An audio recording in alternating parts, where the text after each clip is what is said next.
What is up, guys? It is Jed Wrestling here, back again with another video, and it's August. You know what that means. SummerSlam is upon us, the biggest party of the summer, and it's even bigger this year because we have two nights.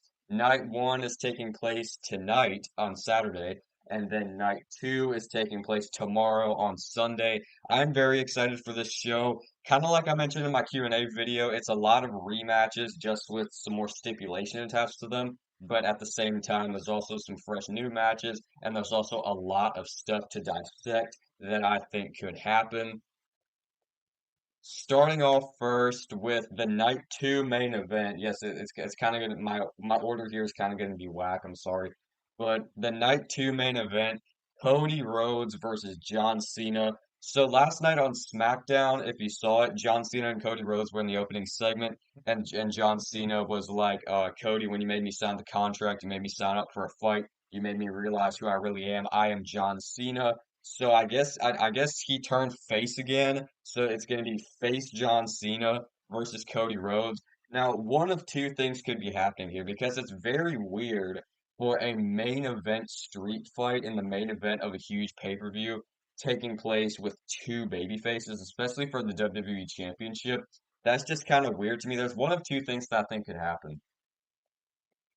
One of them is that John Cena could just be trolling us, which I do think is pretty likely. This maybe kick Cody Rhodes in the nuts again. Or maybe Cody Rhodes could turn heel on John Cena, which not gonna lie, I don't think that's a good idea. I feel like that would go in a very similar way to Steve Austin turning heel back when he aligned himself with Vince McMahon, and to a lesser extent, kind of the way John Cena's heel run has gone. Because Cody Rhodes, he's literally the most popular like babyface in WWE right now. His merch is moving, and you know WWE cares about that merch moving. He's getting the pops on the shows. He's still really popular, especially amongst the younger demographic of the audience. I feel like, and he's not even getting like any hate. Like if people were booing him at like every show, and people were chanting like "We hate Cody" and all that, I'd be like, okay, we should, they should turn Cody Rhodes heel. But I don't think that's a good idea. They could pull it off, you never know. But if they turn Cody Rhodes heel, I just feel like that's a very risky move and could have some long-term effects. But either way, I think Cody Rhodes is going to pull out a victory here. Cody Rhodes will be your new WWE champion, and I do hope that John Cena. I hope honestly that this match just ends normally. I don't want to see Cody Rhodes heel. I don't want to see John Cena heel. I hope this match just ends without any shenanigans and we have John Cena continuing his last year as a babyface because everyone loves John Cena, and I'm honestly tired of pretending to hate him. So John Cena, hopefully he's going to be remaining babyface. Into what I think is then going to be our night one main event. We have Gunther defending his World Heavyweight Championship against CM Punk. This match came about when CM Punk won that gauntlet match. He beat Braun Breaker in the final match of that gauntlet on Raw a couple weeks back. And they've had some promos ever since. I don't know why WWE just doesn't do promo battles anymore because the first promo that they had, it was just Gunther talking, and then CM Punk would just stand there with a microphone in his hand, mind you, and not say anything. Like, why would CM Punk not have anything to say? He usually has stuff to say all the time, and he's just sitting there taking all this crap from Gunther. I don't really like that. And then the next week, Gunther did say some things back to CM Punk, but for most of the promo, he was kind of just like standing there not saying anything either. Like, what's going on with promos these days? They did that with Cena and Cody, and now they're doing it with Punk and Gunther. I just don't like it. We don't really get like proper promo battles anymore. But this is a dream match. This is a match that a lot of people have wanted to see, including myself. I used to fantasy book all the time that CM Punk would beat Gunther for the World Heavyweight Championship during his first run. That is not actually what happened, but I think it could happen this time. But there is another thing I want to talk about because if this is the night one main event, you know they're going to want to have that shock factor, and it involves one man. Three words, Seth freaking Rollins. Seth Rollins. At Saturday Night's main event, he was fighting LA Knight, then his knee got injured, and I think it could possibly be a work, and he could be cashing in at Money in the Bank.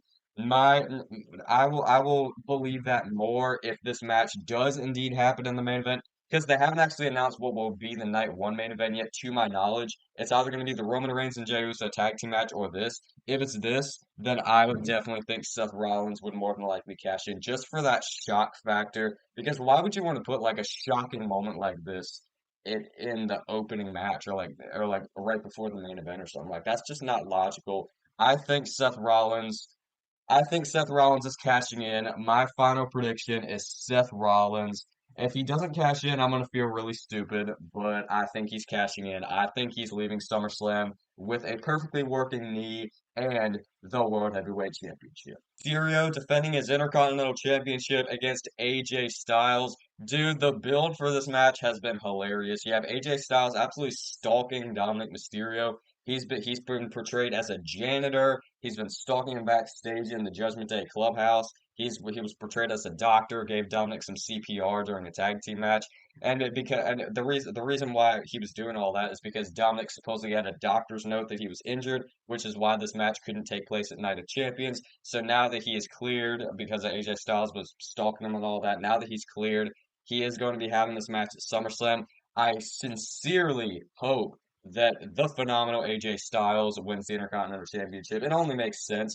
He did talk on the kickoff show for SummerSlam last night that this could be his last SummerSlam, and I really hope that he closes out what could be his last SummerSlam with the Intercontinental Championship. Dominic, I have enjoyed his reign, but I do feel like he's starting to like not do a whole lot with the championship. And it's also increasingly looking unlikely that Finn Balor turns on the Judgment Day anytime soon. So I do think Dominic needs to drop that title, and he needs to drop it to the phenomenal one, AJ Styles. Inside a steel cage, the United States Championship will be on the line as Jacob Fatu looks to regain the United States Championship from his former leader and tribal chief, Solo Sikoa. Now, these two have been feuding for a long time. Well, not a long time, it's just for a while, couple months after Money in the Bank when Jacob Fatu turned on Solo Sikoa. Then they had a match at Night of Champions where Solo won after we saw the debut of Tala Tonga. So now they're having this match inside the steel cage, so nobody can get involved from the MFTs. And if anybody does try to get involved, I feel like Jimmy Uso is going to be a pretty viable option to, of course, save Jacob Fatu because he did have a match against Tala Tonga last night on SmackDown. Some people have been talking about Tama Tonga returning. I don't know if they do that like at SummerSlam. Like I feel like Tama Tonga isn't as big of a star needed to do that. I feel like that's a return that they do on like TV or something in the middle of like a tag team match. I don't think they'd really deliver that at SummerSlam. And I do have every title changing hands so far, but I think Solo Sikoa is going to be so far the first one to retain it. People are obviously talking about Jacob, but I think Solo Sikoa could use a longer reign with the U.S. title to really build his character, and I do believe that he's going to pick up the win, most likely by escaping the cage. I don't see him pinning Jacob Fatu again. I think Solo's going to escape the cage and retain his United States Championship. So my final prediction, Solo Sikoa. Naomi will defend her newly won Women's World Championship against the two women that she actually cashed in on to win it at Evolution, Io Sky and Rhea Ripley. I feel like WWE kind of just saw how well received the triple threat match at WrestleMania was between Rhea, Io, and Bianca, and now they're sort of trying to emulate that here with Naomi, Io, and Rhea. I do kind of wish that they were doing something a little different, but it's still going to be a good match, no doubt. I mean, look who's in. These are three of the best women that WWE has going right now. I feel like Naomi needs to win this no matter who she pins because they've already been building up her and Stephanie Valkyrie for a clash in Paris. So I feel like Naomi's going to win one way or another. It could be by cheating, it could be by not cheating. But I think Rhea should get the title back eventually. Maybe Io should as well. I don't know. I kind of want to see Rhea Ripley get the championship back sooner rather than later because I feel like she kind of lost it pretty abruptly. But like they had her and Bianca announced for WrestleMania, and then Io just came in and beat her. So I think she should get it back eventually. But as for tonight or tomorrow night, I forgot when this is going to be happening, either on Saturday or Sunday. But no, I think Naomi should pick up the win here. The Storm comes to SummerSlam as she attempts to put an end to Tiffy time. Jade Cargill versus Tiffany Stratton.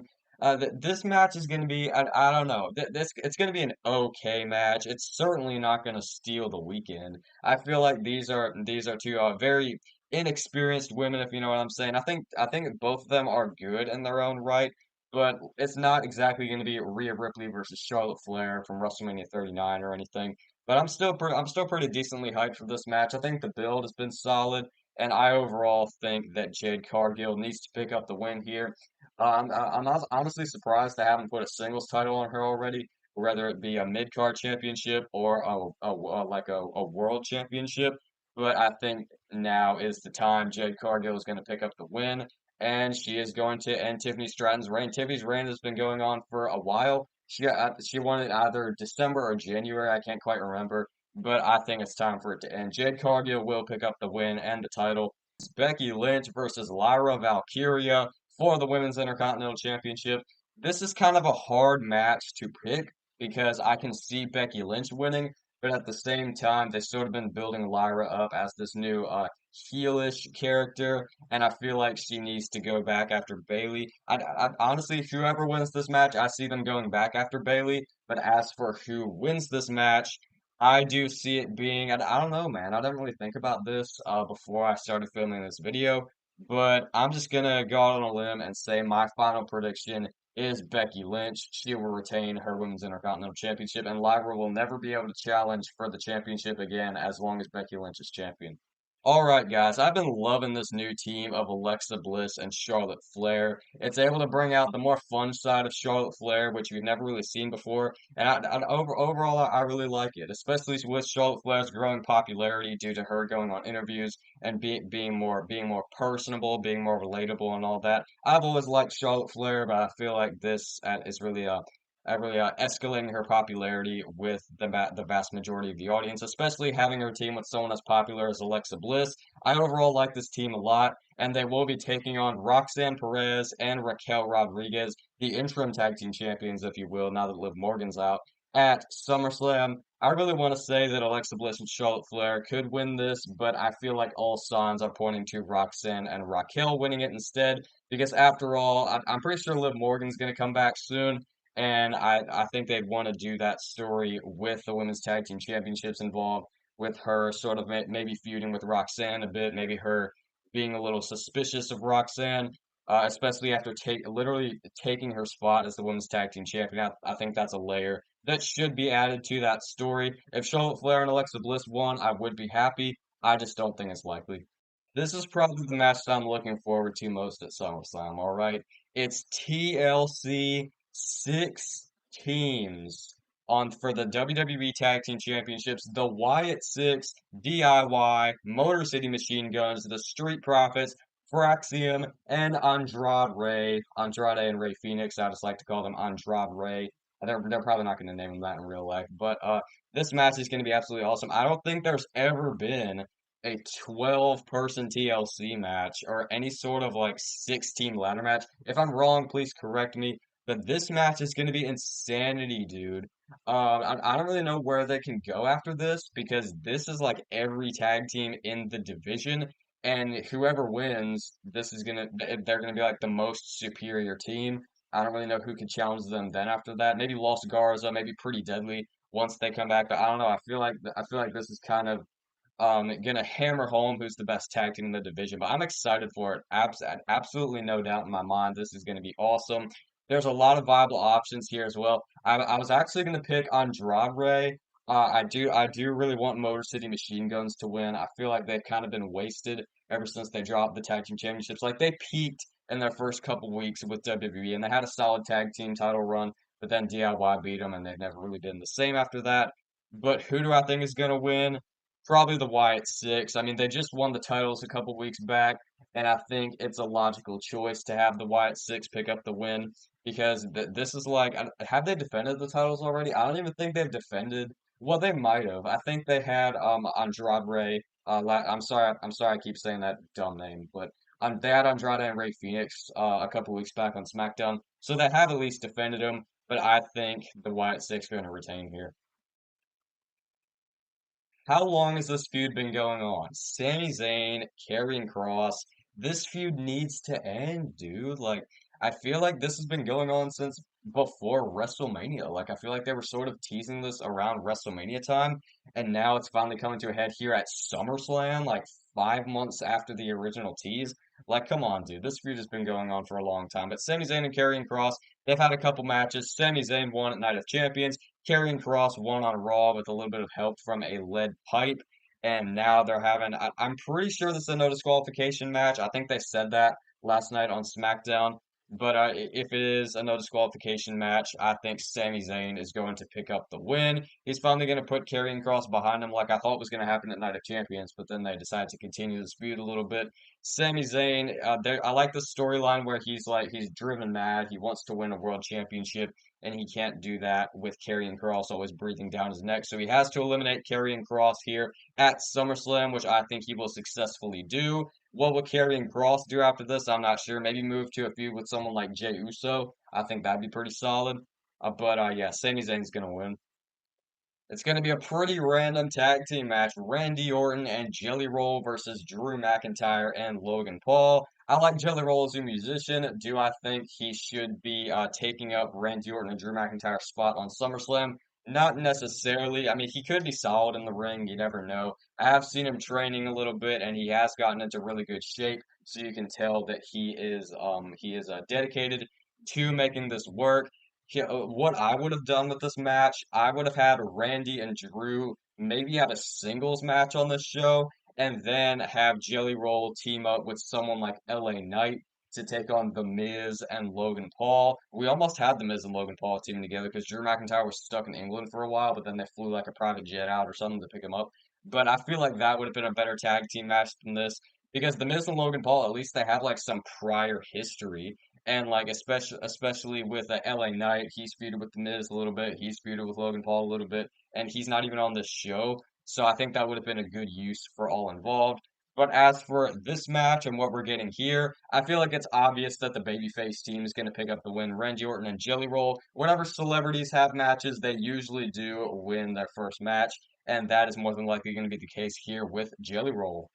And the final match I will be talking about today is Roman Reigns and Jey Uso versus Braun of Bronson Reed and Braun Breaker. If you guys remember, CM Punk said that a couple months ago, actually on Raw. But Roman Reigns, he did return on one episode of Raw when Braun Breaker and Bronson Reed were beating down Jey Uso. He returned to save him, and now they're going to be having this tag team match at SummerSlam.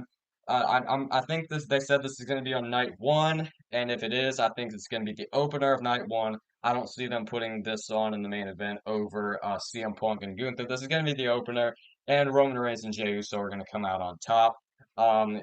It would be kind of underwhelming to have just Roman Reigns and Jey Uso pick up a win like as the main event of SummerSlam. To be honest, I think they're going to put this on in the opener as a way to sort of pace the show a little bit. And it's going to be awesome to see Roman Reigns in the ring once again, since we have not seen him wrestle since WrestleMania 41 Night 1. And yeah, I'm pretty excited for this match.